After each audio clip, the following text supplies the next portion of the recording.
amongst human beings. But the science was evolving and science was capable of producing babies which were exactly like the other one and without involving much effort, because it has become a standard procedure now. 24 animals. What about human being?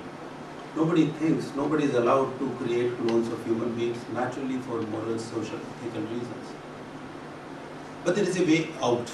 We don't want to create clones, but we want to create something else. And what we want to create is, there is, when the life evolves, like these Snoopies, the dogs or the sheep or the human beings, there is one cell in the beginning, only one cell, and that divides and converts into brain, hand, bones, intestines, heart, and it keeps doing like that. Now that original cell, the single cell, is the most potent cell. If you can create that cell, everything else will follow. Last year, what has been done is, from the skin cell of a human being, we have created that most potent cell. Why would we want to do it?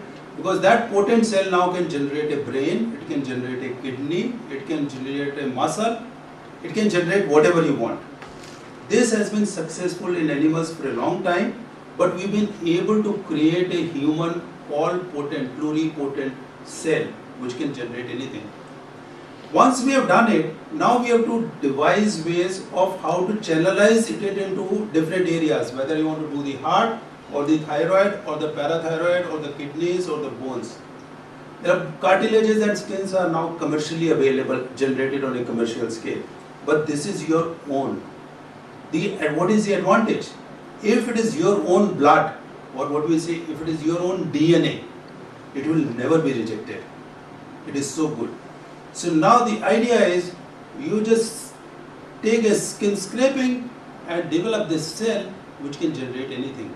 The generation of anything, I will show you to what extent we have succeeded, but coming to this potent cell, we have already succeeded.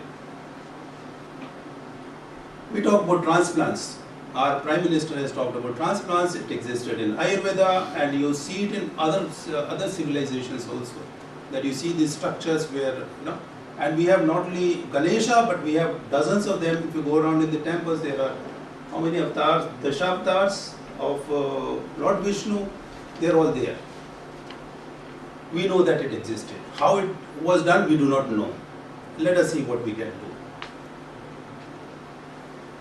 These are the Dolly the sheep. This lady is a 32-year-old school teacher from Spain. She has 2 children. In 2004, she developed tuberculosis when she had cough and bleeding. Very common problem in India and still seen there. Now this TB affected her windpipe, and the windpipe, when it was trying to heal up, it contracted. The windpipe, when it contracts, it affects the intake of air. So she was not able to breathe. There is only one thing, that she is going to die. She can be on oxygen machines, but even that machine, unless it is pushing it in, she will not survive. There was a big problem what should be done to her. Young lady, 2 children, doesn't know what to do. It was the first time the government of Spain, they allowed that if she wants to undertake some experimental therapy, let her take it. What did science do? Science looked up for a trachea, we call it trachea, this windpipe. So they looked for a windpipe from another person, which they found from somebody.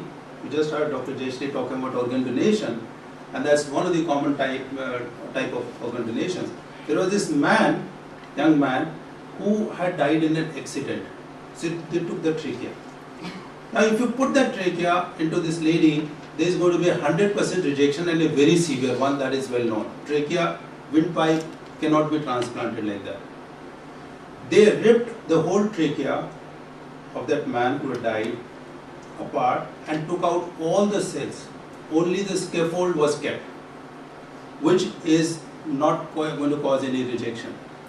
On that scaffold, they took these cells from her skin and buccal mucosa, and they grew them into that potent cell, and they allowed them to grow over the trachea. Once they found the scaffold, they converted themselves into the windpipe cells, and the whole windpipe got regenerated.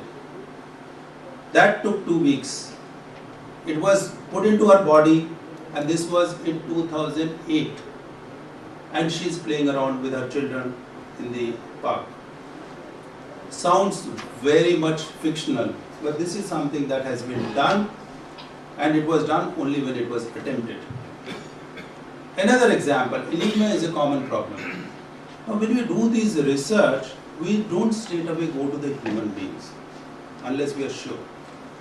So there is an anemia which is called sickle cell anemia. In mice model, what was done was the same structure was done. The tail of the mouse, you take these cells, these are the cells which contain the genes which are bad genes which causes anemia. They were taken out, put into another potent cell, corrected for the gene defect, reinserted, every mouse survived and became free of the symptoms of that anemia. They took it from the tail, because we take this, these are the cells that we take for this, are the ones that cause scar formation. Remember, when there is an injury and there is a scar, we take that. But now we know that equally good potent cells you can get from the fat cells also. So now probably the attempt is to take one of these fat cells and try to do it. It sounds very, very fascinating to medical doctors also. I hope I am able to convey some of the aroma of that medical science that we are talking about. Let's go to fiction a little bit. Couple of years back, there was this movie which was released in Toronto, 2008 August. It is called The Baby Formula. Many of the research that I have talked about have come in after this movie. There are these two ladies, two girls, two friends, Lilith and Athena, in the movie, who are good friends for long times, and then they want to have baby. But then they said, we don't want any third person. They actually, in the movie, they asked the brother to donate sperm and do it, but they said, no, we don't want, we want to have a baby of our own.